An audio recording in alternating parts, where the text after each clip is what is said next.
G'day, Pete Techman Coman here at CES 2020 in Las Vegas, and I'm here with my good friend and work colleague, Ben Yerkeson. Welcome, Ben, to CES.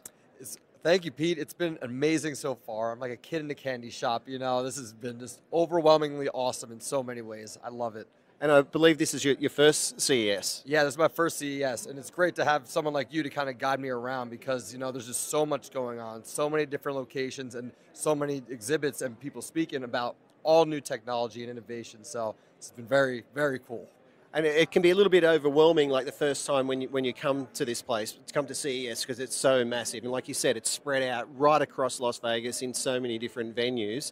What were some of the things, the exciting things that you saw today out on the show floor, being your first day? What did you find? What did you see? What was interesting?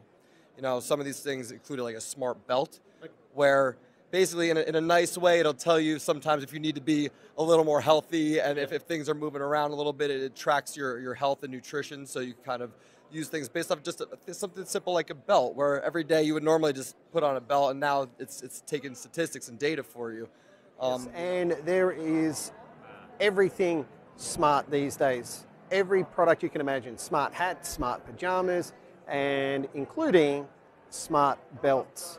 And we also saw there was a smart helmet there, so like for skiing or snowboarding or even riding a bike. And if you're an active skier, maybe you like to ride around on scooters, bikes, that kind of thing, well, these guys have produced the world's first smart and safe cycling helmet. What other smart devices did you come across? So there's like the smart microwave, which will actually give you recipes if you want to impress your girlfriend or whatever it may be. You know, you just say, I'm going to go throw something in the microwave or the oven, and then it like, hey, Alexa, tell me a recipe. You secretly get that. Seems like whatever there is in the world, they're just turning it smart, even if it might seem like it doesn't necessarily need to be. Sure. And I've actually ordered one of those Amazon Alexa microwaves, so I'm waiting for that to turn up. So when it does turn up, I'm going to do a product review of that, and I'll show you guys what it's all about. Some other things that we saw, one thing that caught my eye, being from Australia, was a smart cricket ball. So for all those US followers that we have out there, cricket is a game similar to baseball. Yeah, it's not quite the same, but it's similar in a lot of ways. And a cricket ball is very, very similar to a baseball. It's made of leather and it has cork inlay in it. Here we have a cricket ball, and it's not an ordinary cricket ball. It actually has a sensor built into it, as you can see here, this little sensor here. So this is an Australian invention by a company called Sports Core, and this is the core.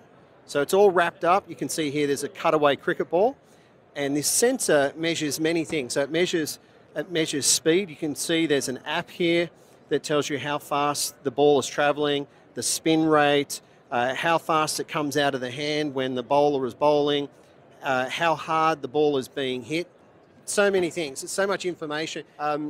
Look, another thing that we came across is you see a lot of trends at CES, and one of the trends that we saw today was scooters. There's lots of electric scooters, and Ben, I know you had a lot of fun on the scooter today. Oh, it was great. I mean, he had it all the way up to the highest level of speed, so we got to cruise around. You know, we got to try the scooters. You know, they had the electric skateboards, and it's basically like, while we're learning about all the different technology and innovation, they let you use these things, and it's like, you know, you're having fun too while interacting with it.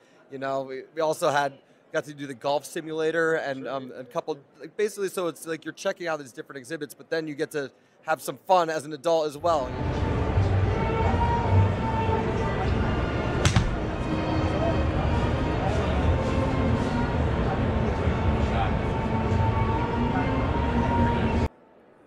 Okay, here we have Nick Jackalis.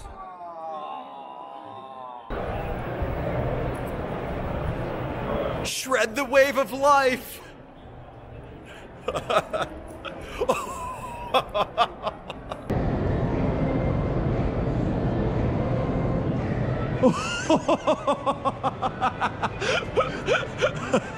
you know. And I believe you got a little injured today. You're on the boxing simulator, and you've done yourself an injury. Yeah, so there's this robot that you put on augmented reality glasses. So basically, it's like you're actually in the boxing ring fighting someone. and this guy was just talking so much smack, and it was just making me so mad. So I'm just fighting him as hard as I could, and yeah, I hurt my wrist. His robot fought back, and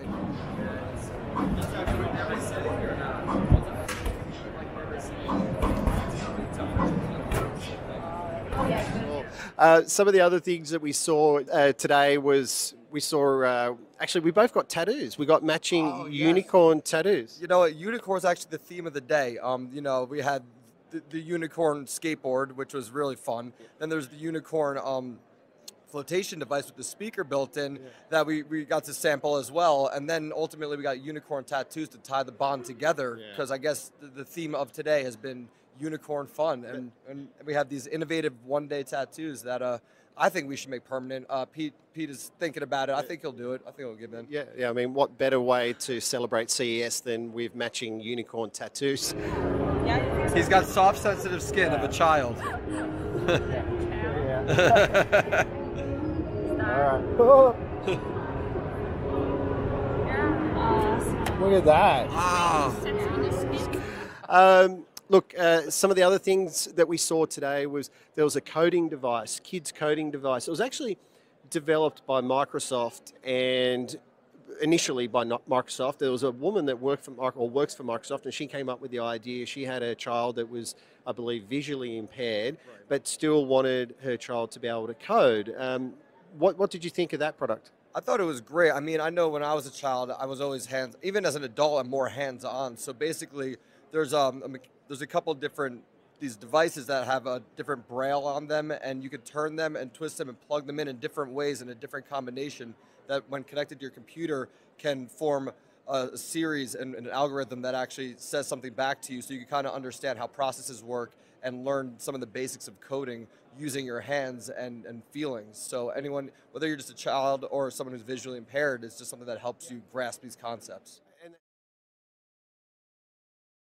And that's the great thing. I love when technology is not just being made for technology's sake, but when technology is there to help, especially the younger generation, and especially people who are not as well off, or not maybe able-bodied or have some sort of disability, to still include them in this amazing tech world that we're involved with. I know that you came across a yoga mat, a smart yoga mat. Tell us more about that. Oh, that was so cool. So basically there's two yoga mats. There's one for a teacher and one for an instructor. So basically this yoga mat, when a teacher actually goes through a yoga session, it tracks your movements and stretches and actually creates a program based off of what stretches you did during that yoga session. And it not only that, but it'll tell you if you're leaning too far on one side or actually like not doing proper form. So it corrects you and then actually records these programs. And then with the student mat, you get to see the programs that were created by the teachers, and then it helps your form, and in your own comfort of your own home, you're able to perfect your yoga practice. And I thought it was really cool. Wow, yeah, it looked amazing. I had a quick look at it. It looked really, really cool.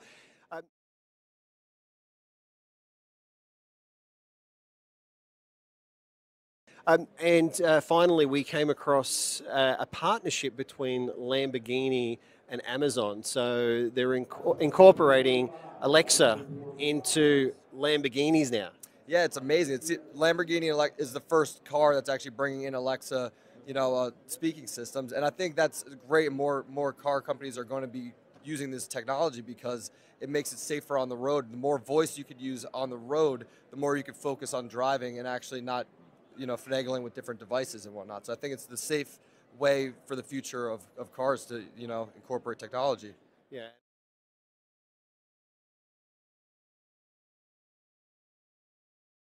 Yeah, and I think we're going to see more and more voice incorporated into pretty much everything we do moving forward, not only at home, but also in the corporate environment, at office.